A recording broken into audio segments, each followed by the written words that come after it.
Hi, this is Marissa. I really want to just talk to you about one thing. I read this book called Seeking Allah, Finding Jesus. It was by a man named Nabeel, Nabeel, and his last name was Quresh, Querish. Anyway, it's the story of this young Muslim man who is seeking Allah. He comes from a very devout Muslim family, and he wants to just draw closer to God. So anyway, he meets this guy in his regular life. His name was John, who befriends him and starts to answer questions for him. And after 4 years of searching, Nabil becomes a Christian. Now, this cost him a lot because he had a family that really did not understand how he could defect to another religion, and it cost him big time. Anyway, after 4 years, he commits to the Lord.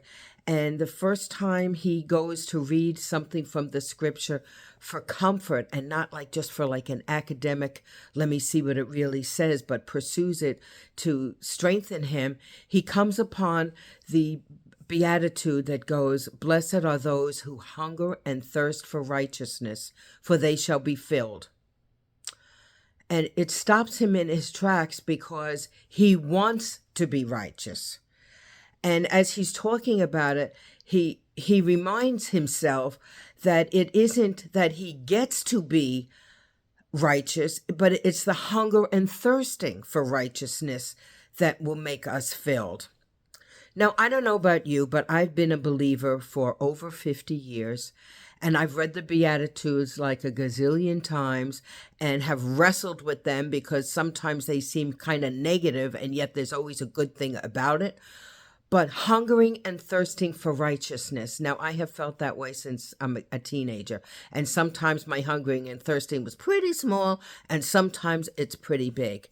But it never occurred to me that the payoff is not that we become righteous, but that we seek righteousness. That was a revolutionary concept for me. I wasn't paying attention, I guess. I was just thinking, I need to be righteous, I need to be righteous. But the blessing comes with the seeking. So that changes everything because I don't know about you, but I don't think I'm ever going to be, I know I'm never going to be 100% righteous. I'm going to look more like Jesus, God willing, with each passing year. I've seen that in myself and I delight in that. But will I ever be really holy as God is holy? He says we're to be holy as he is holy. That's beyond me. However, he loves my seeking heart. He loves that I pursue him.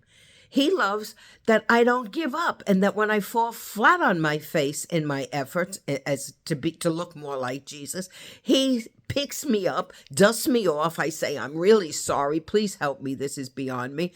And he keeps me going. So I just want to point out that if you're like me and you beat yourself up because you haven't arrived yet, stop.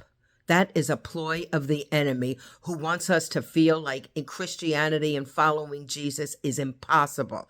It's not, because he's looking at our heart. Not do we ever accomplish being really righteous, really holy, 100%.